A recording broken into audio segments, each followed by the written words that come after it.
Olá, para você que está nos assistindo, eu sou Vander Lúcia, da filial do Regional Capitalismo Consciente de Curitiba, e estamos aqui para conversar com a nossa convidada Maiara Souza. A gente vai falar hoje sobre liderança para a nova economia, ESG, e desenvolvimento sustentável, que tem tudo a ver com o capitalismo consciente. Espero que você goste e vou passar a palavra para a Maiara se apresentar para a gente. Olá, pessoal. É um prazer estar aqui com vocês, falando sobre esse tema tão relevante, né? Que pós-pandemia, principalmente, a gente tem visto como as ações estavam insustentáveis e precisamos avançar. Eu sou Mara Souza, trabalho no Bureau Veritas Brasil como gerente técnica de sustentabilidade e também sou cofundadora e conselheira da CID Consultoria. Que bacana, Maiara. É muito legal saber o quanto você está atuando nessa área. E aí, só para a gente complementar um pouquinho e entender um pouquinho mais esse processo, a gente gostaria de falar um pouquinho sobre ESG e novas lideranças, né? Porque a gente tem visto um movimento muito forte, muito crescente, falando de ESG, mas a gente gostaria de aprofundar e conversar um pouquinho mais para entender essa liderança que vai olhar para o ESG, pensando nessa nova economia. Como que tem que ser o olhar dessa liderança? Como que tem que ser a proporção de visão que ela tem que ter dentro do negócio para contemplar o ESG no cotidiano da empresa? Vamos lá, Wander. O processo de ESG, né, ele é um processo que ele não começou agora, né?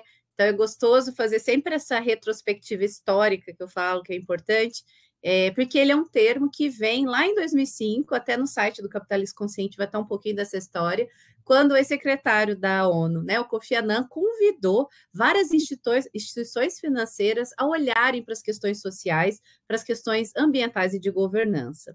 Mas é importante dizer que o ESG, esse movimento, ficou tão forte, principalmente agora na pandemia, ele vem muito com o viés no mercado econômico, tá? No entanto, ele agrega algo que eu acredito ser muito importante. Ele sai um pouco da visão só do risco, tá? Que muitas vezes o mercado de capitais era voltado muito na visão do risco, e ele começa a agregar a visão do retorno, que é onde a desenvolvimento sustentável, a sustentabilidade tem que olhar. Sempre digo que é uma dupla, é risco e retorno. Então, ele começa a mostrar para as lideranças, e aí tanto lideranças de grandes grupos investidores, quanto lideranças de corporações, né, do setor privado, até mesmo governos, instituições aí do terceiro setor, como é importante a gente começar a olhar para as questões de sustentabilidade que estão gerando cada vez mais o quê? A agregação de valor, que é o que a gente chama do valor compartilhado, principalmente quando a gente coloca aí a questão do capitalismo consciente, olhando para os stakeholders que fazem parte. Então, o que a gente diz? Isso também é muito importante trazer, eu gostaria de compartilhar, eu tenho falado em muitos webinários, é também o entendimento que o ESG, ele não substitui o conceito da sustentabilidade e desenvolvimento sustentável. Eles são questões complementares. Então, eu vou fazer esse parênteses aqui, que também é importante. Por quê? A sustentabilidade e desenvolvimento sustentável, ele já passou por algumas décadas e ele já está numa visão de regeneração. Então, ele não está, quando a gente pega, por exemplo, carbono, né, mercado de carbono, ele não está numa visão mais de compensação ou de mitigação. O desenvolvimento sustentável, ele já está olhando para a visão de regeneração, que é a questão na agricultura, isso está muito avançado, em outros setores, tá? O ESG, ele vem com essa visão muito de gestão, uma visão muito estrutural, mas com um viés de mercado financeiro, complementando e impulsionando esse movimento do desenvolvimento sustentável. Então, o ESG, ele não substitui a sustentabilidade, eles são complementares. Então, eu falo isso que é muito importante porque é um conceito, né, de nomenclatura que a gente tem que trazer esse conhecimento para as pessoas que estão no mercado. Outro ponto, então, importante, uma liderança, né, que quer fazer parte desse movimento, que eu digo que é mais importante, que é um dos pilares do capitalismo consciente, é a questão do propósito, tá? Hoje a gente vê que as grandes corporações, as grandes instituições, que o ESG e a sustentabilidade se perduram, são aqueles que se reconectam com um propósito. E esse propósito, ele tem que estar conectado com o olhar para a coletividade, com o olhar de que estamos no mesmo barco. E aí eu vejo que a pandemia agregou bastante nesse sentido, porque ela mostrou que estamos no mesmo barco. Então, o que a gente tem visto, né? Eu trabalho aí há mais de 15 anos com desenvolvimento sustentável, que as grandes lideranças, o que elas mais precisam, né, fazer essa reconexão com o propósito, porque eu vou usar até uma expressão forte, muitas vezes é difícil se desintoxicar do modelo do capitalismo que foi construído há muitos anos. Então, a gente precisa se desintoxicar desse modelo do capitalismo e a gente precisa se reconectar com algo que vai gerar não só o capital financeiro, mas que vai gerar os outros capitais, humano, ético, cultural, natural, que vai agregar à sociedade. E o capitalismo consciente, ele traz muito isso. Então, eu podia trazer aqui várias dicas práticas. Faça o curso ISD tal, nas grandes instituições tal, estude, né, o conceito, tudo isso que eu trouxe, a história, comece a olhar isso para a prática. Sim, isso é fundamental, né? Tem até uma frase do Carl Jung que eu gosto muito, que eu cito, conheça todas as técnicas, domine todas as teorias, mas ao conectar uma alma humana, seja apenas outra alma humana. Porque o que eu quero dizer no final? A gente pode ter todo o conhecimento, a gente pode ter todo o entendimento desse movimento de mercado, que é fundamental, que é a nossa plataforma. Mas se isso não estiver conectado ao propósito, ele não se sustenta. Então, a dica que eu dou para os grandes líderes, né, hoje, que querem buscar isso, é reconectar ao propósito, o que estamos agregando à sociedade. Tem uma frase que eu gosto muito da geração de valor compartilhado do Porter, do Hammer, que eles dizem, é bem importante, o lucro, né, ele tem que avançar, mas à medida que também o progresso social avança. Então, a gente tem que reconectar o avanço social, não, o avanço econômico com o progresso social. E eu acho que foi esse o grande erro dos moldes e do modelo do capitalismo anterior, que hoje o capitalismo consciente vem reconectar. Bem interessante isso que você comentou e vai bem de acordo com uma outra questão que eu queria trazer para você partilhar um pouco a sua visão com a gente, né? Olhando para esse propósito, né, que a gente vai entender na empresa e o impacto que a gente quer causar na sociedade, né? O que a gente quer reverter de positivo para a sociedade através dessa nova economia ou desse novo olhar, o que você acredita que hoje seriam os maiores desafios para que a gente conseguisse sair da teoria e, de alguma maneira, impactar realmente numa transformação ou numa mudança de algum fator da sociedade que vai contribuir, é claro, para que a gente aí tenha um desenvolvimento cada vez mais sustentável? Ótima pergunta, Wander. Como a gente sair da teoria, né, e ir para a prática, né? Então, é muito importante a gente sempre estar avaliando em desenvolvimento sustentável uma coisa que eu chamo que é uma dica para a nossa vida, na verdade, é foco. Tá? Hoje a gente tem uma questão em desenvolvimento sustentável, olhando principalmente para o Brasil, para os nossos desafios ambientais, desafios sociais, que a gente tem uma gama aí de oportunidades, né, de atuação. Então, primeira coisa que você tem que entender, depois dessa reconexão com o propósito da tua instituição, né, é como eu vou fazer e o como eu vou fazer. Né? Então, como que eu vou agora estruturar um foco direcionado para aquilo que eu defini como propósito? Tá? Então, para isso, tem várias ferramentas, né? Eu não vou trazer aqui, a gente pode conversar, e seriam outras conversas, mas existe a famosa matriz de materialidade, existem análises que a gente faz, até a própria teoria da mudança, o modelo U, né? Que a gente consegue trazer isso para ordens práticas para definir um foco. Então, vejo que muitas instituições se perdem hoje na prática da sustentabilidade porque quer atacar diferentes frentes. Então, isso fica muito fragmentado, isso fica muito solto. Então, não consegue, primeiro, definir algo que seja contínuo, uma linha dorsal para conduzir a sua instituição dentro das práticas ISD. E a segunda coisa, que eu acho que é a pior delas, né? Que eu já caminho há uns anos, é efetivamente não promover um impacto social de transformação, entende? Por quê? Porque às vezes você ataca tantas frentes que você não é tão eficaz naquilo que você quer. Então, se você define um foco, se você define focos, né? Geralmente a gente sugere para as empresas aí, para as instituições, de 2 a 4, tá? Temas que fazem sentido, que estão conectados com o propósito da instituição, aí você define o caminho, objetivos, metas, você passa a ser conhecido por aquilo, né? Então, tem vários exemplos. Então, por exemplo, tem empresas que decidiram que o grande impacto dela também, que é um tema importante, material, que a gente chama, para o setor é água.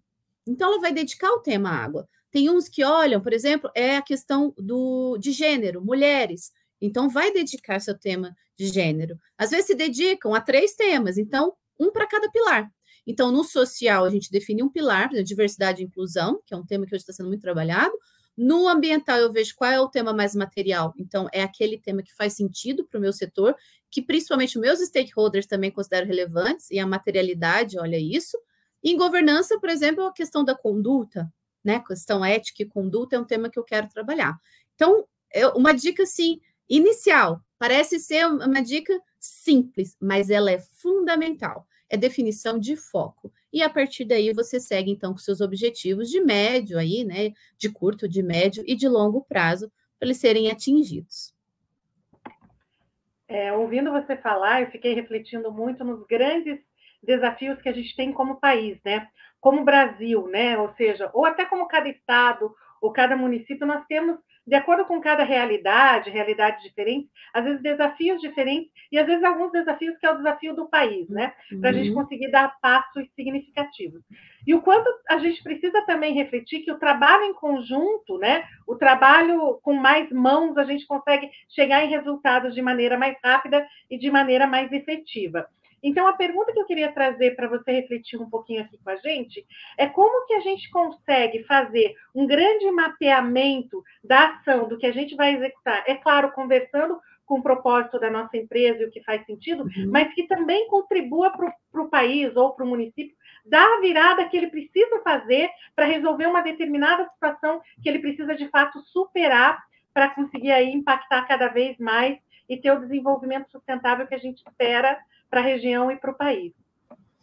Perfeito, Wanda. A gente fala que sustentabilidade a gente não faz sozinho, né? Sustentabilidade se constrói a várias mãos. Então, uma coisa que a gente sempre chama muita atenção é que os setores, né? Eu digo, primeiro setor governo, segundo setor empresariado, o 2.5 que a gente chama, as startups, agora está até criando, né? Eu gosto muito do James Marins, que ele fala acho que gente, esqueci o nome agora, é do terceiro setor, que é a filantropia, que tem uma pegada aí junto com o desenvolvimento econômico. Agora me esqueci o nome, depois eu vou me lembrar, que é o 2.75, ele chama. Então, assim, empresas de impacto social, né? Então, isso é muito importante quando a gente olha, né, essa dimensão, né, de soluções, que a gente não constrói isso sozinho, né? A gente precisa perpassar por uma visão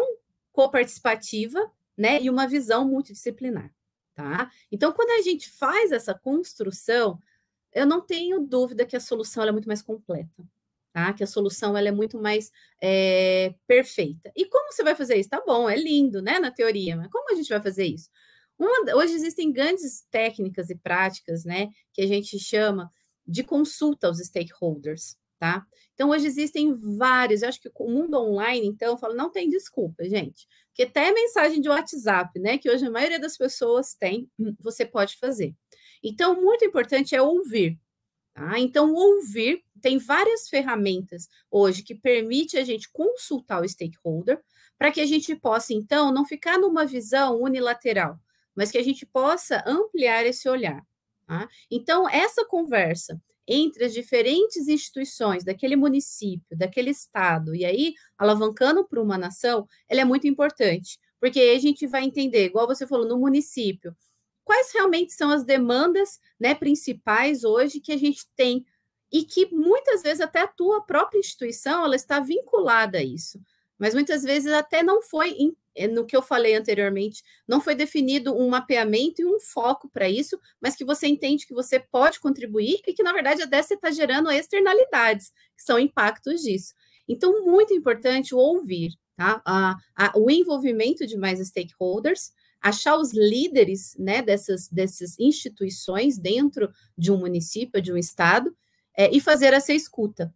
Agora, vou abrir um parênteses muito importante aqui também, tá? Escutar é um dom, porque muitas vezes a gente escuta com muito viés, a gente ouve aquilo que a gente quer ouvir, né? Então, eu deixo uma dica aqui aí, que quando a gente vai abrir um processo de escuta, ele tem que ser um processo realmente participativo. Porque muitas vezes a gente vai com as opiniões já formadas, até as próprias formatações de perguntas, de conduções de pontos focais, elas já vêm de uma forma que dá um encaminhamento, né? O viés mesmo que a gente chama para alguma questão. Então, é muito importante a gente saber escutar, tá? Essa fica a dica. E uma coisa importante também é como tratar as expectativas depois, né? Então, isso também é muito importante. A gente pode trazer, a gente fala, é sair do global para o local, mas como você está conversando com vários stakeholders, como que vão ser as tratativas depois? Muitas vezes a gente tem processo de escuta, a gente teve um projeto muito interessante na Ilha do Marajó, de educação com as crianças lá. A gente fez um processo de meses de escuta para justamente entender se a nossa solução fazia sentido para eles, né? E isso foi maravilhoso, porque a gente ouviu tanta coisa até diferente do planejado, porque a gente vem de uma cultura diferente, de uma história diferente, né? De um momento diferente. Então, a gente não entende muitas vezes a realidade. Às vezes, a gente vem com uma coisa formatada. E foi maravilhoso o aprendizado. Mas teve uma coisa que era muito importante. Eles falavam assim: olha, muita gente vem aqui, escuta as necessidades que a gente tem na nossa cidade, foi em Breves, lá em Marajó, mas não nos dão a devolutiva desses. A gente fez grupos focais, a gente foi nas comunidades ribeirinhas, foi maravilhoso. Vocês não nos devolvem. Olha que interessante. E aí também a gente fez esse processo da devolutiva, né, de todo esse processo de escuta, né? Então foi um grande aprendizado também. Não era só envolver vários stakeholders e ouvi-los, né? Eu precisava também fazer devolutivas e alinhar expectativas com esse grupo. Ah, que me lembraram, as organizações filantrópicas empreendedoras, ou filantropia estratégica, isso aí. Muito bom. Você sabe que eu fiquei fascinada por isso que você falou, por essa chavinha do virar da expectativa, né? Porque eu acho que esse é algo bem importante e que a gente precisa considerar aí nesse processo. E daí, ouvindo você falar, eu fiquei pensando muito no papel do líder nesse processo, né? De uma liderança consciente que está caminhando para isso, como é que ela lida ou ela trabalha com a expectativa dela, que ela vai gerar uma expectativa própria, a expectativa de todo mundo que ela movimenta aí durante essa caminhada para fazer esse processo, né? Se você tem alguma dica ou alguma ferramenta ou alguma ideia que você possa trazer aqui para a gente refletir e pensar um pouquinho de como que ela repercute isso para ela dentro da empresa, né? Para todo mundo que está atuando na empresa junto com esse propósito, com essa causa, e também fora dela, né? Todos os stakeholders que, de alguma maneira, são impactados também por essa mudança, por essa nova mentalidade ou por esse novo olhar. Excelente. Então, a gente falou, a escuta ela é um desafio, né? A escuta não é tão simples assim como parece. Então, o que eu sempre deixo para as lideranças é a transparência, né? Acho que hoje, assim, um grande problema que perpetua nas instituições é a falta de transparência. Por quê? Muitas vezes, aí eu vou abrir bem aqui, que eu sei que o capitalismo consciente, ele olha todas as dinâmicas do ser humano na sua integralidade. Muitas vezes, saber ouvir ou ser transparente demais pode trazer coisas que você não queria ouvir ou não queria saber. E, às vezes, como ser humano, a gente fica um pouco arredio. Por quê? Porque muitas vezes como líder, né, e eu falo isso pela minha vivência aí já de alguns anos na liderança, a gente vai tocando da forma que a gente acha que é o melhor modelo, e todos nós e todas as instituições têm os pontos cegos, ou seja, aquilo que não está legal, mas que a gente, por vários históricos ou motivos, a gente não consegue enxergar. Então, quando você decide ser transparente, quando você decide abrir, né, a ouvir as pessoas, pode vir coisas que muitas vezes você não estava disposto a ouvir e escutar. E aí, tem gente que leva isso, muitas vezes, para um lado que não é construtivo, e aí é aprendizado das lideranças de levar isso para o lado de construção. Então, isso vai muito da maturidade da liderança, eu falo que são caminhadas que a gente tem que ter, tá? E aprender a ouvir pontos de vista diferentes com uma empatia, né? Com uma empatia de se colocar no lugar do outro de forma transparente e que seja mobilizadora e engajadora. Eu gosto muito, né? Eu já apliquei e aplico, é a visão do 360. Existem algumas pesquisas, né, de satisfação, de pesquisa de clima dentro de instituições e pesquisa também de avaliação de desempenho, que elas são 360. Ou seja, não adianta só o líder, ele ouvir a opinião do seu liderado, ou seu liderado só ouvir a opinião do líder, porque esses não são só as interfaces que você lida no dia a dia. Você lida com várias interfaces. Então, você tem interfaces internas, você tem interfaces externas, você tem vários públicos com que você se relaciona. E dentro dessa relação com esses diversos públicos, você tem processos aí, muitas vezes, né, de escuta e de comportamentos, né, e de aprendizados técnicos que são diferentes. Então, quando a gente faz essa avaliação também 360, e é uma dica prática para as lideranças aplicarem, é muito bom, porque aí você vai receber, né, inputs de diferentes relacionamentos e relações que você tem, tanto técnico, que a gente chama tanto os hard skills, quanto os comportamentais são soft skills, e você consegue fazer uma coisa mais balanceada, não fica uma coisa unilateral. Então, essa é uma dica para a liderança, é aprender cada vez mais a transparência, a empatia ao ouvir, e também fazer uma avaliação que também seja mais multidimensional, né, dos relacionamentos no dia a dia. Isso agrega muito, gente. Tem, assim, vários exemplos que também daria outra conversa aqui, de como a gente abriu e a gente achou até soluções muito mais efetivas, né, quando a gente estava disposto a abrir para essa escuta ativa, né, com todas as interfaces que a gente lida no dia a dia dentro da sustentabilidade. Soluções assim, que era um clique, sabe? Mas que se a gente não ouvisse, a gente não ia conseguir solucionar da forma mais prática e efetiva. É bem interessante esse processo de realmente você fazer uma escuta qualificada, né? De você pegar aquela informação e realmente refletir sobre ela, não só ouvir, mas fazer uma reflexão sobre essa informação. E aí me lembra muito aquela frase, né, do papel do líder de servir, né? Ou seja, o líder a serviço dos seus liderados para trazer e ajudar aí durante esse processo de condução.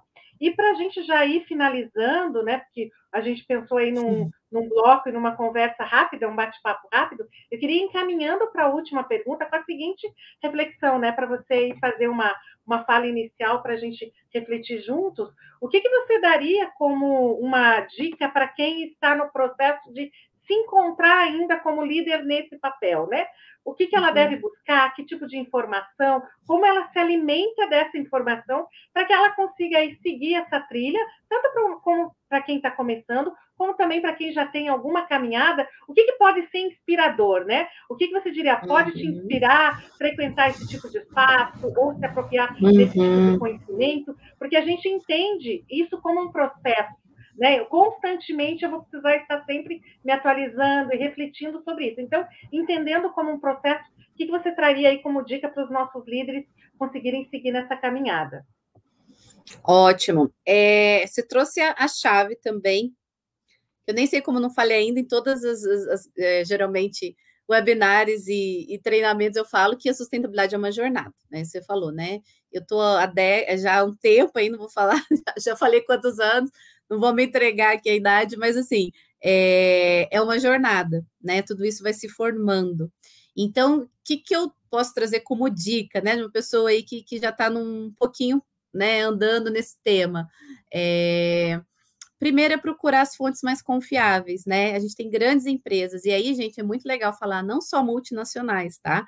Grandes empresas nacionais, que inclusive eu tive a oportunidade de trabalhar, que começaram a falar de sustentabilidade aí em 2007, 2008, 2009, já estavam falando sobre o tema. Então, essas são empresas que já têm uma estratégia aí de sustentabilidade já mais madura, mais consolidada, e que aí a gente vai fugir de um grande problema hoje, que chama eu estou chamando agora do ESG washing, né? Que vem do termo do greenwashing, eu estou falando ESG washing. E eu criei uma expressão, uma frase bem peculiar, que é: em ESG não basta parecer ser, tem que ser. Tá? Aí, o inverso do que a gente usa.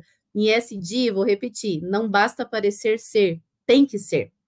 Tá? E isso é uma questão. Muitas vezes o ESG está entrando nas empresas pelo marketing, está entrando nas empresas como uma forma de marketing e está começando errado, porque ele está começando da ponta do iceberg para a base do iceberg, que é estrutural. E a sustentabilidade, ela tem que começar da base estrutural, da construção de estrutura de uma gestão, de uma governança, de uma cultura, para depois ela aparecer. Então, a minha dica para essas lideranças é: busque boas referências, e as boas referências são essas empresas que já estão nessa caminhada há algum tempo.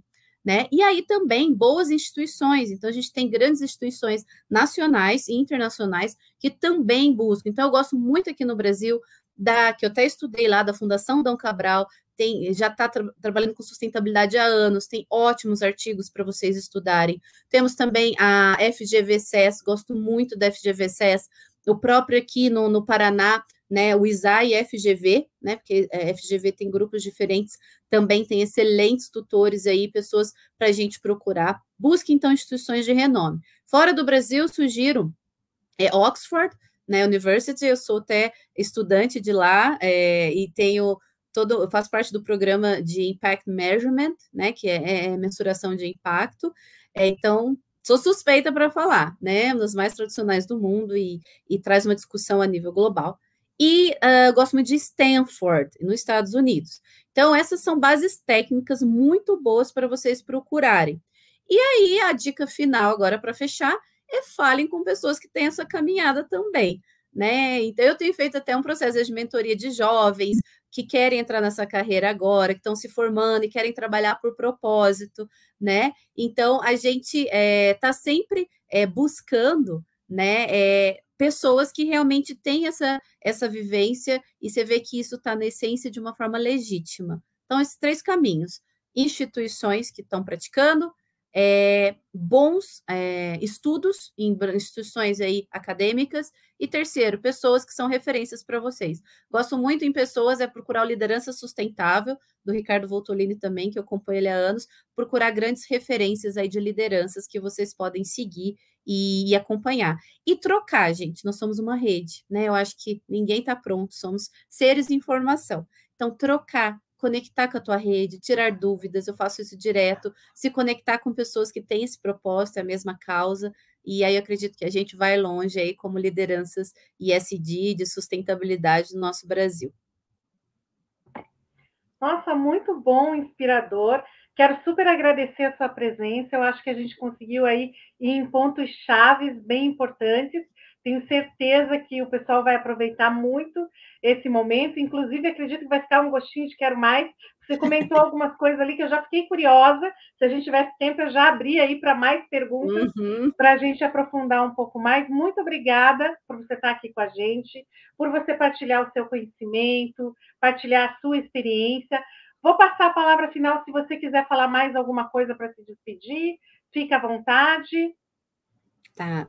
Quero agradecer a contribuição e estou super à disposição para somar forças, né? Igual essas dicas que eu dei, já de uma caminhadinha aí nesse processo, para que a gente possa promover o efetivo desenvolvimento sustentável. É isso que o mundo precisa, é isso que a sociedade está gritando, para que a gente possa realmente, como lideranças, e aí não falo liderança só em cargo, gente, a gente é líder em vários papéis sociais que a gente tem, né? Então, não é só um cargo numa instituição, são papel de lideranças sociais, porque a sociedade está gritando por pessoas que realmente vão fazer de algo efetivo, e a natureza da mesma forma, está gritando para que a gente possa cuidar, né, de todos os recursos naturais, a grande biodiversidade que nossa nação tem. E que eu estou muito feliz que o capitalismo consciente está se fortalecendo cada vez mais na nossa nação, e vamos somar força aí para que a gente possa realmente praticar, né, o legítimo ESG aqui no Brasil.